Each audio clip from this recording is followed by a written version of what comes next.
The Symptom Management Unit 2 includes Chapters 26, Sleep Problems, Chapter 27, Anxiety and Depression in the Oncology Setting, Chapter 28, Respiratory Dyspnea, Chapter 29, Cognitive Impairment, Chapter 33, Sexuality. Our first chapter that we will be covering is Chapter 26, Sleep Problems. 45 to 75% of cancer patients are going to experience difficulty sleeping. What they will experience is insomnia and hypersomnia. Hypersomnia is the inability to stay awake, and insomnia is the inability to sleep when desired. These two conditions are associated with extreme fatigue, pain, depression, and anxiety. Insomnia is the most common of the sleep disturbances. Now remember, insomnia is the inability to initiate sleep. It includes the inability to maintain sleep. It involves early awakening or that feeling that sleep is not refreshing upon wakening. There are causes of sleep disturbances for both insomnia and hypersomnia. Cancer treatment for insomnia is one of those side effects. Think about steroids. Often our patients are taking steroids and they have a tendency to keep the patient awake. Such symptoms as fevers, dyspnea, pain, the pruritus that may come along with skin reactions, psychological problems such as anxiety, worry, and depression, medications, those opioids, steroids, alcohol, all of those things can contribute to the patient's insomnia. Environmental distractions can also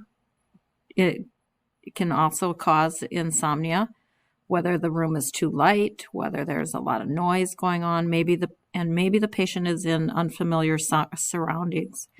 And when I think of unfamiliar surroundings, I think of those patients that maybe travel to and from therapy. Maybe they're in a hotel or they're in a loved one's home that they're staying with. They might even be in the hospital. So those environmental situations can cause sleep disturbances. Now with hypersomnia, the cancer treatments attributed with causes of hypersomnia are bone marrow transplant and even cranial irradiation. The symptoms of delirium may contribute to hypersomnia. Medications that people use in patients with impaired hepatic clearance. Those, some medications, maybe sleep medications that have problems clearing the liver may cause hypersomnia. Environmental distractions, maybe they're in a darkened area, and that contributes to hypersomnia. Diagnosing insomnia, the checklist for this includes taking longer than 30 minutes to fall asleep, sleep efficiency that is less than 85%. Sleep efficiency is the time spent in bed as a percentage of the time asleep. So if that number is less than 85% of the time spent in bed as a percentage time spent asleep, that's going to be the target number, the trigger number for insomnia. Sleep disturbance occurring more than or equal to 3 nights per week. And then sleep disturbance that causes impairment of daytime functioning. There are 3 classifications of insomnia: transient or situational. This first classification will last less than 1 month. Short-term or subacute insomnia is lasting 1 to 6 months.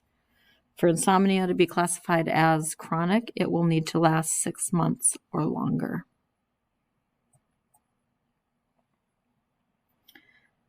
Now on page 389, your book goes through the 5 stages of the sleep-wake cycle. Stages 1 through 4 are called non-rapid eye movement. 5 is rapid eye movement, or what we know as REM. And REM sleep will rebound proportional to the amount of time that REM sleep was curtailed.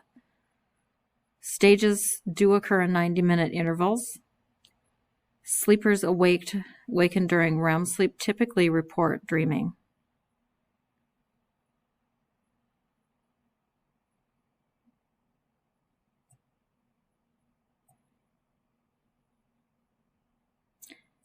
Patients who are deprived of sleep for more than 2 days will experience profound consequences with fatigue, irritability, concentration, motor coordination, and difficulty concentrating. When those patients are finally able to sleep, stage 4 sleep is initially increased.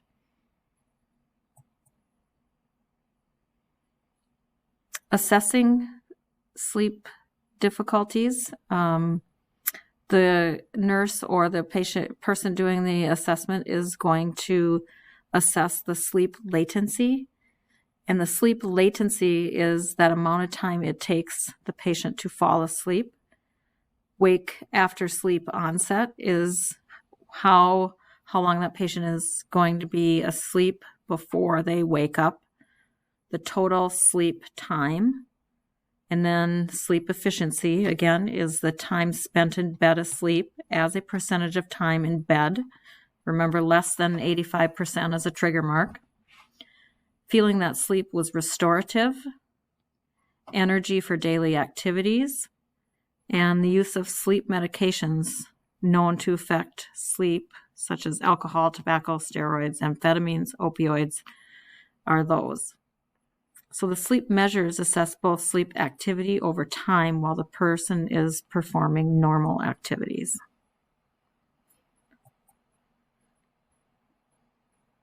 A sleep diary is also used to measure sleep. The sleep diary is going to be a qualitative method of observation for that patient. They will keep track of the time they went to bed, time they arose in the morning, the number of awakenings during the night, and the length of naps or energy level throughout the day. The Pittsburgh Sleep Index is a 19-item instrument that is scored to produce 7 component subscales. These subscales describe sleep overall. And then the test is going to be scored in ranges of 0 to 21. The higher the score, the worse sleep quality the patient is getting. And then another common sleep measure is the use of an actigraph. And when you think of an actigraph, it's just simply a microcomputer that measures rest and activity levels. An actigraph example is our iPhone watches or a Fitbit that can actually log when you were asleep and when you were not. Now this is an example of an actigraph. It actually came from my phone. And you can see here that from this time period I went to bed at 10:16 p.m. and until 2300 hours I was awake. And then the period of time from then to 5:36 a.m. was my sleep-wake cycle. So deep sleep, I really didn't hit a lot of deep sleep, maybe right before I was supposed to get up. So I spent a lot of the time awake during this cycle. And I've always found those interesting. Right here, it gives me my sleep quality as at 78%. My time in bed was 7 hours and 19 minutes. So you should be able to take that information and find that sleep efficiency at 78%. So treating these insomnias or sleep difficulties involve treating the known causes, such as treating pain with analgesics, treating nausea and vomiting with antiemetics. Non-pharmacologic therapies are effective in 70 to 80% of the patients, so we want to consider sleep medications only after the causes are addressed. And the non-pharmacologic interventions can consist of sleep restriction, relaxation therapy, cognitive therapy, and sleep hygiene. Cognitive therapy techniques are used to decrease the racing mind or overcome worry. Cognitive therapy actually helps to recognize and change beliefs that affect your ability to sleep. This type of therapy can help you control or eliminate negative thoughts and worries that keep you awake. Relaxation training is a method that helps the patient calm their mind and body. Some of the approaches include meditation, imagery, muscle relaxation, and several others. Now, when we talk about sleep hygiene, we really want to encourage the patients to stay in bed only for the hours intended to sleep. Don't want them going to bed to watch TV. You really want the bedroom and the bed to be specifically used for sleep. It is best if they establish a regular bedtime and a wake time. If they can exercise regularly, they can do so, but not late in the evening. Trying not to worry about getting to sleep can help. Perfecting their sleep environment, avoiding stimulants, and then using those sleep medications only as prescribed. The sleep environment is encouraging the patient to maybe limit the noise, darkness. Maybe they need a fan or some white noise to help them sleep. So really perfecting that environment to help the patient relax and go to sleep.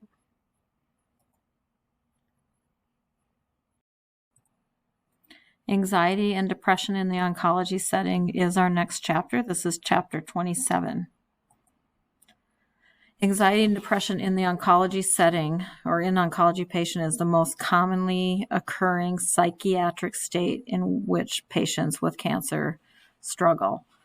A lack of attention to anxiety and depression can lead to family conflict. It can lead to non-compliance. Hospital stays can be increased. Patients have problems with persistent worry and even possibly have suicidal ideation. Severe depression is actually very difficult to diagnose in our cancer patients, and it's difficult to diagnose because the symptoms often resemble the effects of treatment for the cancer itself. So things like loss of appetite, patients having insomnia or diminished energy can actually be a sign of depression and a symptom of the treatment for a cancer. Now, anxiety, I have two definitions here for you.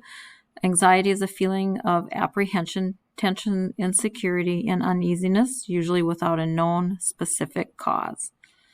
It is a physiologic response to a threat, whether it's real or imagined, arising from emotions of fear and anger. The response to anxiety can be a motivating force for productive problem solving. The response to anxiety can also be counterproductive to the individual and indicate a psychiatric disorder. Anxiety relief strategies include things like talking it out, sleeping, exercising, doing some deep breathing. If the patient is, in the middle of like a panic attack, sometimes crying can alleviate a lot of that high anxiety feeling. Risk factors for depression include prior episodes of depression, family history, prior suicide attempts, female gender, patients that are postpartum, stressful life events, personal history of sexual abuse and substance abuse. And again, the disease may actually mask the symptoms of depression. Detection of depression begins with knowing that many people who experience depression are actually going to seek treatment for related somatic symptoms in the medical arena rather than seeking out that mental health professional. The diagnosis relies on the presence of affective symptoms such as hopelessness, crying spells, and guilt. So how are we going to tell if we have a patient that's experiencing depression or if it's a side effect of the treatment? So people that are experiencing psychiatric complications, there is going to be a difference between the expected treatment reactions. So people with a history of poor psychosocial adjustment before cancer are going to be at a higher risk. Response to a cancer diagnosis may be influenced by a prior experience with a particular disease. Maybe they have a loved one or significant other who had a cancer diagnosis and ultimately lost their battle, and that experience or that memory of what those patients or what their family member went through is going to put them at a risk for depression. Patients who maintain connections and have support from family and friends are going to be less likely to experience depression or anxiety. So noting patients who may be showing signs of depression if they do not have support systems in place, maybe they are truly having a depressive time and not actually experiencing those treatment side effects. Evaluating the need for psychiatric referral, they will look at past history of psychiatric hospitalization or significant psychiatric personality disorders. Persistent refusal, indecisiveness, or noncompliance of treatment can be an indication.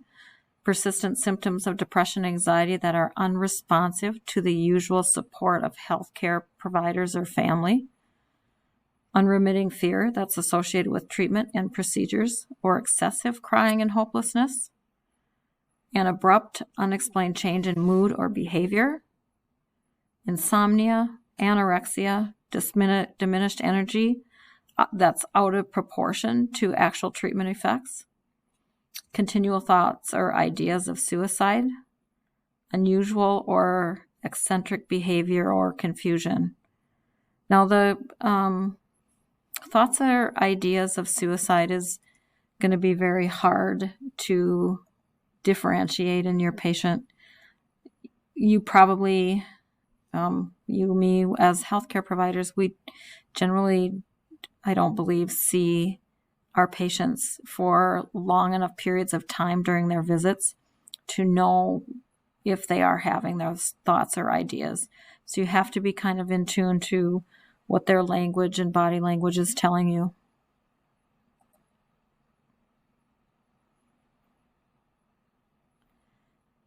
Continuing on, evaluating the need for psychiatric referral. Patients with diminished energy, unusual behavior, excessive guilt or self-blame for their illness. If they have evidence of a dysfunctional family or complex family issues, that's going to put them more at need for referral. Managing anxiety and depression. The first thing for managing anxiety is going to be to rule out medical drug-induced causes, rule out anxiety with possibly untreated pain, and then we're going to treat them pharmacologically. Antidepressant medications will be given to the patient who is having a true depressive episode, but careful monitoring is going to need to take place during that time. Some of the common drugs that will be used for depression are Zoloft, and Prozac is actually one of the most common. In closing, things that we can do to help the clinically depressed person with cancer, depending on the nature of the problem, maybe psychotherapy or some type of group or individual therapy, along with medications, can be helpful for that patient. For the most part, the depression and anxiety that our patients experience is going to be transitional, meaning it's going to resolve. And as we build our relationship with these patients, we do need to be watchful for that population patients needing treatment for anxiety and depression. Now, I want to look back at that first bulleted item. You will notice that when you're in clinical, or maybe you've already seen this already, there are many different types of support groups for patients with cancer.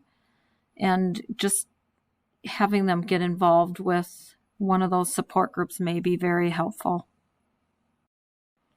Before we move on to respiratory dyspnea, I want you to just pause and think about these 3 questions that I have listed on the screen. What is the most common sleep disturbance for the cancer patient? Can you list 2 anxiety relief strategies? And what are 2 risk factors for depression?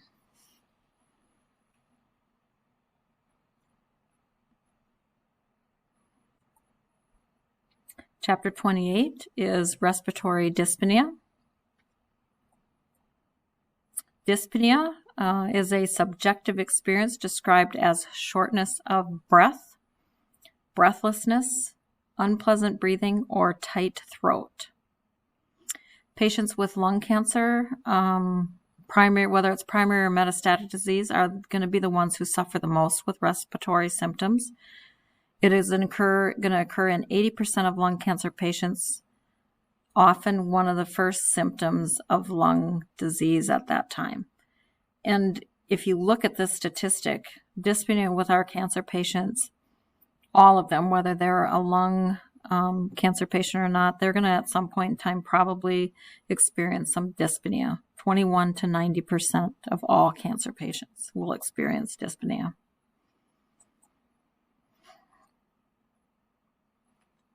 Shortness of breath is actually secular. So if you look here, shortness of breath is shallow breathing, tense muscles. Patient will get anxious. The shortness of breath is going to worsen. It's going to limit their activities. They're going to get more anxious about that. The shortness of breath is going to continue. So it is secular. Dyspnea can be therapy-induced or from other pathologies. Therapy-induced dyspnea can be a direct result of a surgical thoracotomy. Radiation caused fibrosis and pneumonitis. Those are more long-term effects of radiation. Chemotherapy, that's related to pulmonary and cardiac toxicity. It is also a common symptom in other pathologies such as anemia with anxiety or even heart failure.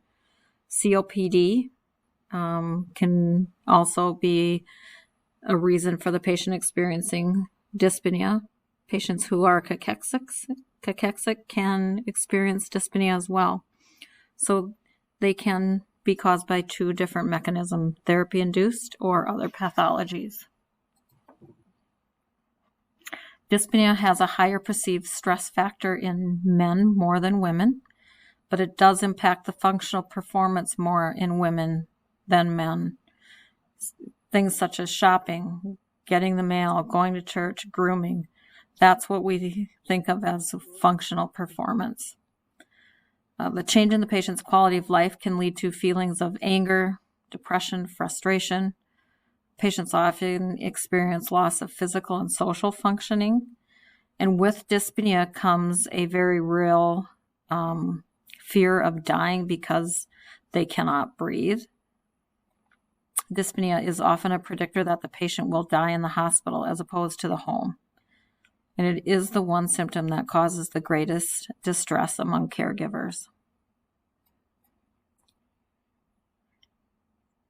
Now, patients with lung cancer are the primary group suffering from respiratory symptoms. There are 4 respiratory symptoms and 3 major associated symptoms in patients with lung cancer. The 4 respiratory symptoms are dyspnea, cough, wheezing, and hemoptysis. Hemoptysis is that bloody sputum. So dyspnea, remember, is a subjective experience. It's shortness of breath, breathlessness, or unpleasant breathing or tight throat. Cough, we know what a cough is, but cough is defined as the forceful expiration of air with a partially closed glottis, causing a short sound to be expelled through the mouth. Wheezing is that whistling or musical sound heard in the chest. Hemoptysis, the bloody sputum, is production of bloody sputum from the respiratory passages or the lungs.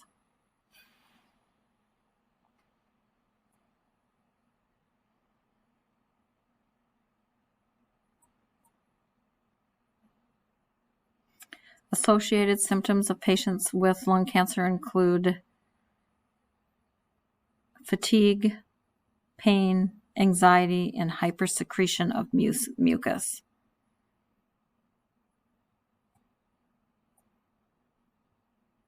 Associated risk and complications of dyspnea would be patients that continue to use tobacco, patients that do not comply with the use of medications, patients who don't use self-management activities, and even patients who do not have the ability to pay for medications.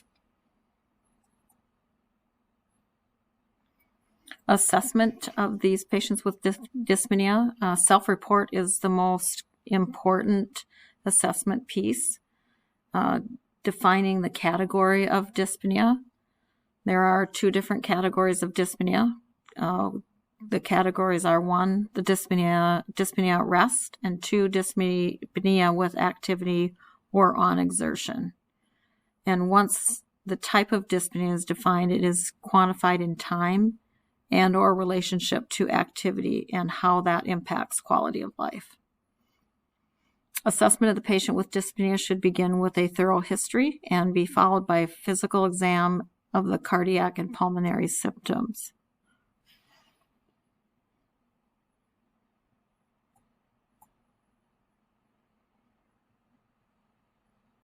Most of the evidence out there to treat dyspnea is related to end of life, and it focuses on treating comorbid disease or diseases such as giving antibiotics for pneumonia or inhalers for COPD, or helping with relaxation techniques for anxiety. And it also focuses on the type and stage of lung cancer and the severity of the dyspnea. Tumor-related treatment for dyspnea can include surgery, radiation therapy, chemotherapy, stent placement for tracheobrachial obstruction, chest tubes to manage pleural effusions. Non-specific treatment for dyspnea can include oxygen therapy, opioids, and relaxation techniques. When we think about oxygen therapy, we have to remember that oxygen use must be appropriate. More oxygen is not always better. There's some information you can find on this on page 411. But even with a fan moving and cooling the air, alters the feedback to the brain, and it modifies the perception of dyspnea. So with that fan moving, the patient can actually feel like they are getting more air. Now, opioids produce vasodilation and decrease the brainstem response to carbon dioxide. So it alters perceptual sensitivity, and it helps to decrease anxiety. Therefore, breathing will become a little easier. Relaxation techniques include, I've got a couple pictures here, relaxing those shoulders and neck, an upright forward leaning position can help the patient feel like they're getting more air through. Non-specific treatment includes education, such as teaching diaphragmatic or pursed-lipped breathing. These can decrease stress and increase the patient's ability to relax, and also decrease respiratory rate and increase that tidal volume, the amount of air that's going in. Respiratory exercises include learning how to breathe abdominally and using those mechanical resistant devices that you see patients use after surgery, just helping to exercise those lungs.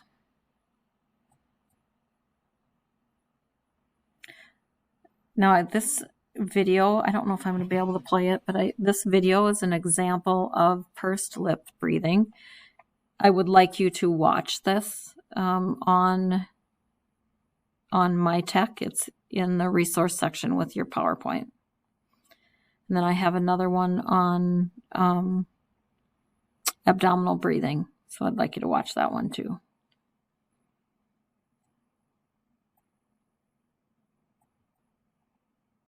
Cognitive impairment is our next chapter, and this is chapter 29. I want you to think about 3 objects to remember. I've got 3 things I want you to remember. Don't write them down. An orange, a dog, and a maple leaf.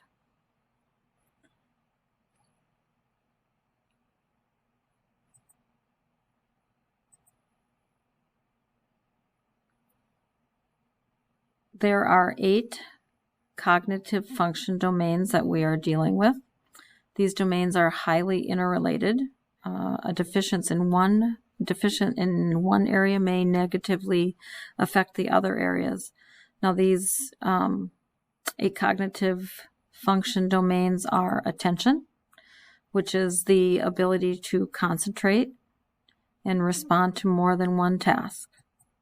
Learning, which is the ability to acquire new information. Memory, which is the ability to store information for short and long-term recall. Psychomotor speed, which is speed at which mental activities and motor responses are performed. Mental flexibility is the ability to shift a course of thought or action according to situational demands. Executive function is the ability to plan, problem solve, and reason. Visual spatial is the ability to recognize visual shapes and forms and to perceive spatial orientation and localization in space. Language is our last domain, and language is the ability to speak verbal expression, verbal fluency, auditory verbal comprehension, the speed and ease of verbal production, and reading comprehension and writing. Symptoms of cognitive impairment include remembering names, difficulty concentrating, and these are all associated with mood and quality of life. Patients can be depressed or anxious. It affects their psychosocial well-being and interferes with understanding and decision-making. And you may even hear cognitive patients with cancer informally referred to as chemo brain. It's that feeling of fogginess, the difficulty concentrating, and especially the problems making decisions. In our cancer patients, cognitive impairment is usually subtle. It can interfere with their ability to comply to the treatment regimen. It commonly includes deficits in attention, learning, memory, psychomotor speed, mental flexibility, and executive function. Patients completing cancer treatment may find it more difficult to return to work, to their family, and their community due to those environments that are specifically cognitively challenging. The cognitive impairment in our cancer patients can result from cancer or its treatment. These signs or how it appears can be either subtle or dramatic. They can be temporary, they can be permanent, and they can be stable or progressive. Direct causes of impairment can be the tumor itself, specifically a brain tumor. It can be metastasis to the central nervous system. Indirect effects of impairment can include infections, fevers, use of opioids, advanced age, patients who have depression and anxiety or sleep disorders. Risk factors. Advancing age is a risk factor for impairment. History of neurologic or psychiatric illness, substance abuse, prior cancer treatment, especially radiation therapy to the central nervous system. Assessment can be part of the neurologic exam. It includes the patient's ability to recall recently learned information and to focus on a topic or a task. The patient's family tend to be the first to report cognitive changes within their loved one. These subtle cognitive changes can be confused with depression, anxiety, fatigue, or side effects of meds. Therefore, a good baseline assessment is necessary for all of our patients.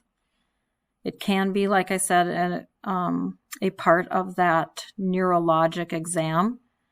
It will include the patient's ability to recall recently learned information and to focus on a topic or task. Some of the things the patient's family will notice and report to healthcare providers are slowed speech or slowed motor responses. Maybe they're noticing that the patient or their loved one can't focus as well as they used to, or their ability to recall information is impaired. There are a couple assessment tools that are in your book. The first one is the Folstein Mini Mental State Exam. This evaluates the patient's attention by asking the patient to count backwards from 100 by 7. Try to do that. Memory is then evaluated by asking a patient to identify 3 simple objects and having to recall them 20 to 30 minutes later. Cognitive capacity screening consists of a 30-item questionnaire that asks the patient things like what day of the week is it, what month of the year, and what year it is.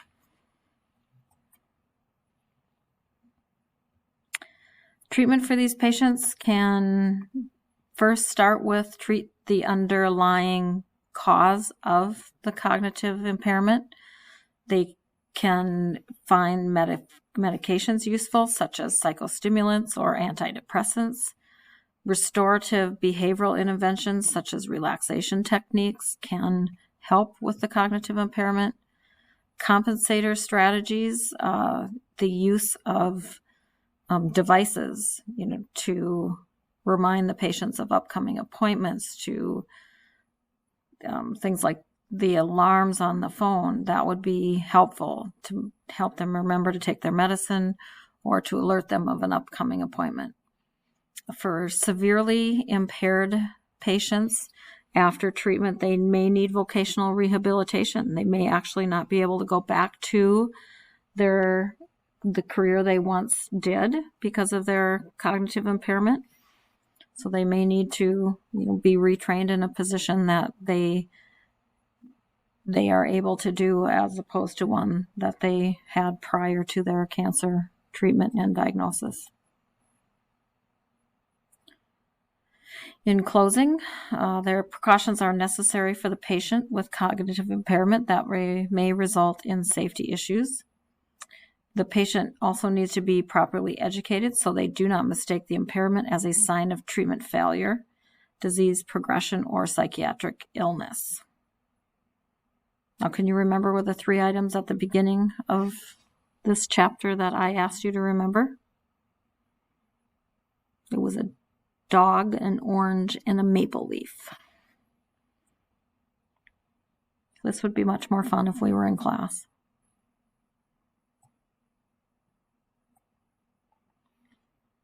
Sexuality is our last chapter. It is chapter 33. Sexuality involves more than just the act of sex and reproduction. It encompasses an integration of physical, psychological, and social dimensions of sexual beings in ways that are enriching and enhancing our personalities and the way we communicate and love.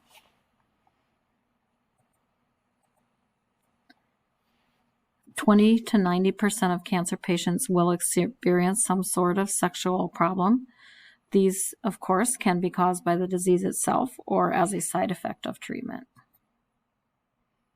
Sexuality consists of sexual drive, sexual activities, intimacy, physical closeness, how people express their maleness and femaleness, and how they identify their gender. Influencing factors include societal norms, religious backgrounds, culture, and health and illness. Sexual dysfunction includes tumor involving the sex organs or reproductive organs that require surgical procedures, such as vaginectomies, prostatectomies, or penectomies.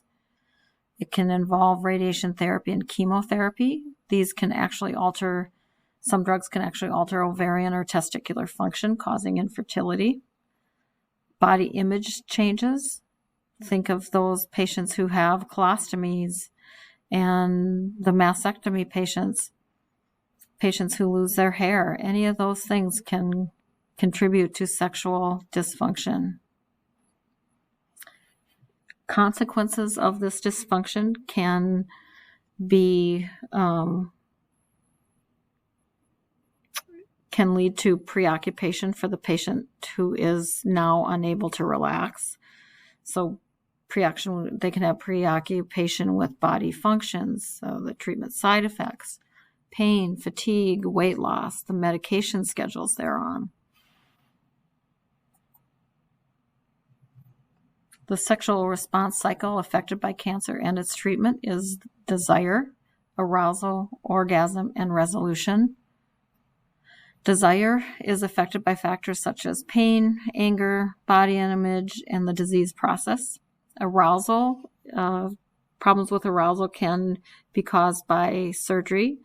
Possibly surgery could cut through the vessels that are responsible for erection or vaginal lubrication. Radiation can also cause sclerosis of these vessels. Orgasm, surgery, radiotherapy, chemotherapy may have adverse effects on the nerves involved in this portion of the sexual response cycle. And resolution.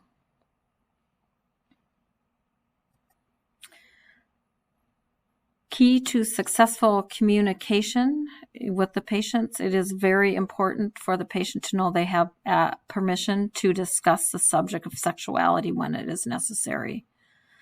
Conversations should be open on the subject of sexuality at the time of consultation.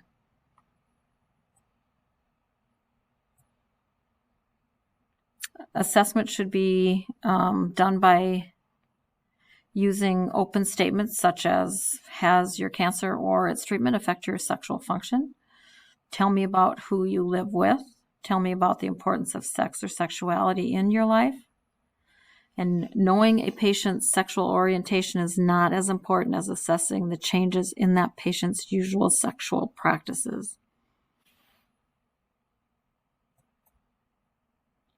Assessment can help identify risk factors. For sexual history, they're going to look at the age, culture, sexual activity history, history of any sexual abuse, what was their sexual history or their sexual activity frequency over the last 6 months, how satisfied are they with their sexuality or their sexual life, are they taking any medications that may affect that sexuality or sexual process. Female and male issues. Physically, they're going to look at the patient's Skin breakdown. They're going to look at any lesions that could be causing problems. Inflammation in both men and women. Vaginal stenosis caused by radiation therapy can be a real problem for women. Discharge or bleeding in women.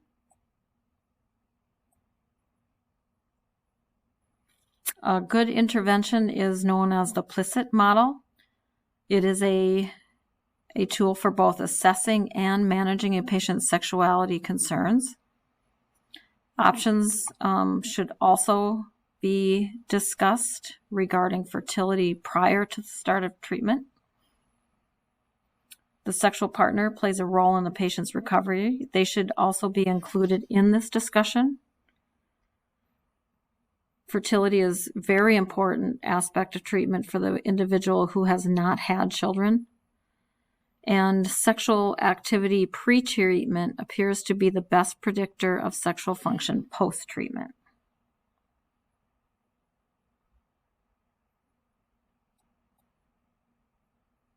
Now here is the PLICIT model from the slide before.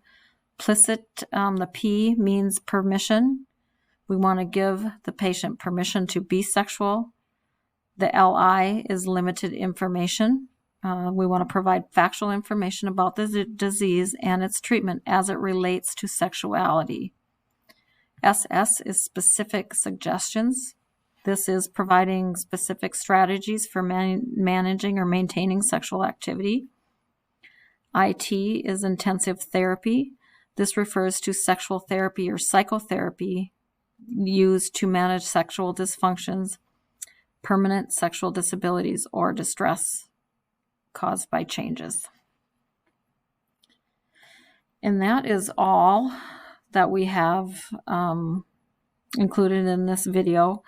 You, of course, have your worksheet that you are going to fill out by reading the chapters and listening to this PowerPoint presentation, and then we'll also have class discussion. Okay, we will see you on Monday.